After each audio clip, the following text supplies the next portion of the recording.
And many people go through life never getting in touch with their greatness because of the lack of motivation to push themselves, or because they have not found something that they believe to be worthwhile to challenge them.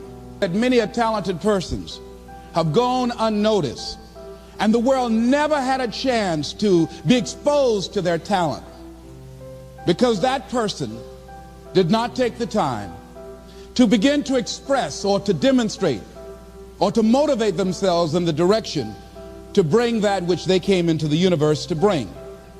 Many people will leave the universe without a trace. No one will know they were here. And in fact, under their name, we could put under there, not used up. Will anybody know that you came this way? What contribution are you giving? What will you leave? What will be different because you came this way? That life is our gift to us, that God has given us, and how we live our lives is our gift to God. What kind of gift are you formulating? Is this a gift that you like to take back and do something else before you turn it in? Think about that. What can we do? What are some of the keys that we can begin to use to motivate ourselves when our batteries run low? Because I don't care who you are, I don't care what you do, at some time you are going to get tired. At some time you're going to get in a rut. Seem like nothing you do works out right. And sometimes it just seems like you just don't have the wherewithal or the will to do anything.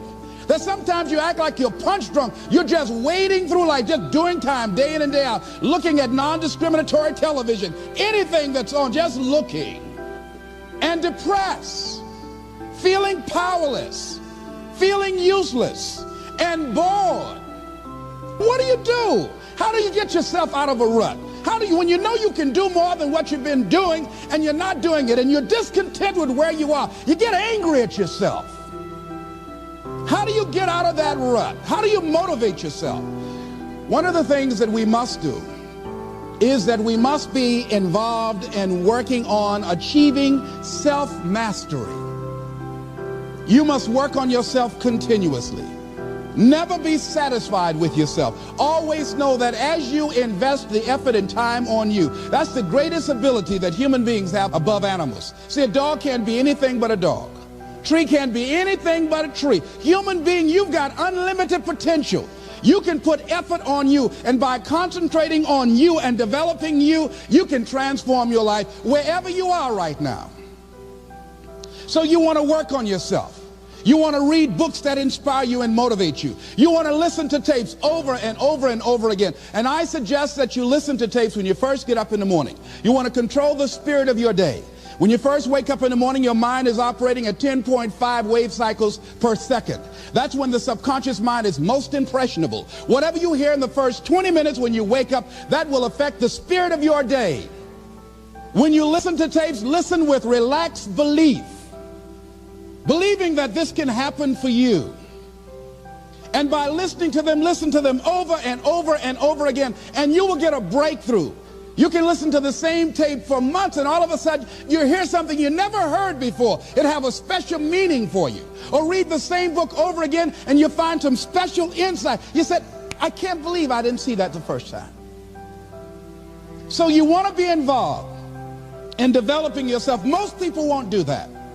Most people won't take that kind of effort and invest that kind of energy in themselves, because they will fall prey to that conversation within. Oh, don't do that. You don't have time. You're too busy. You're too caught up in the rat race.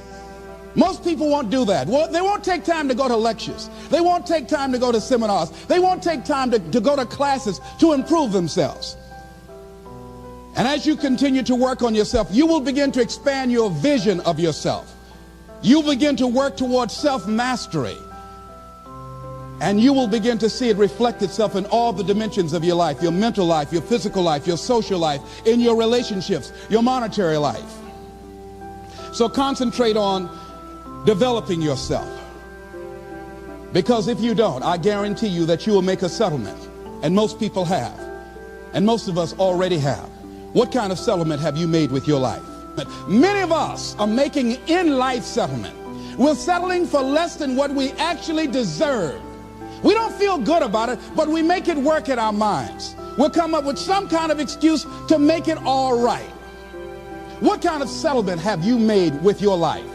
Many of us settle for less than what we want out of relationships because we don't have the courage to change them. The next thing is, in order to begin to find some keys to self-motivation to drive yourself, in addition to working on yourself, and as you work on yourself, you feel good about yourself, and as you feel better about yourself, you treat yourself differently. Develop a health plan.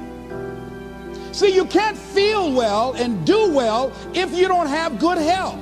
You can't perform if you don't have your health. Your health is valuable.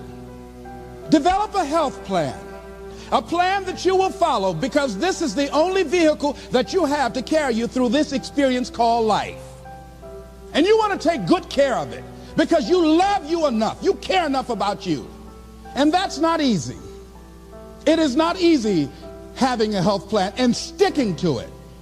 But you're worth it doing it again and again and again. Next thing is, as you take care of yourself, the next key is keys to motivation, to self-motivation. You want to live life with energy and passion. You want to make a conscious effort to be lively. See, in life, you either saying hello or goodbye. You either on the way or in the way. You want to be happy. You got a lot to be thankful for. But you watch some of the faces around you every day. And I tell you, some of these faces, they will put you in a depressed state of mind. So you want to avoid these kind of faces. When you see them coming, turn your head. The things that you say to yourself, you want to watch them, and in watching them, you want to take charge. So you've got to learn to stand up to yourself inside yourself and short circuit, override that conversation that's always going on. 85% of what that conversation will tell you is negative. It's negative. It will tell you you're tired when you really are not tired. It will tell you you can't do it. It will fill you with fear. So you've got to watch that conversation. And when you find it going on, you've got to stand up to it and say, I'm going to do this anyhow. I'm afraid, but I'm afraid not to do it. And I'm not going to let you stop me. The biggest challenge that you will have in life is you. There's an old African proverb that says, if there's no enemy within, the enemy outside can do us no harm. The next thing that is a key to self-motivation is that you've got to ask yourself, what do I want out of life? What do you want out of life? What do you want out of a job? What do you want out of a career? What do you want out of a relationship? What do you want? What gives you your life? How will you know when you got it? What will make you happy?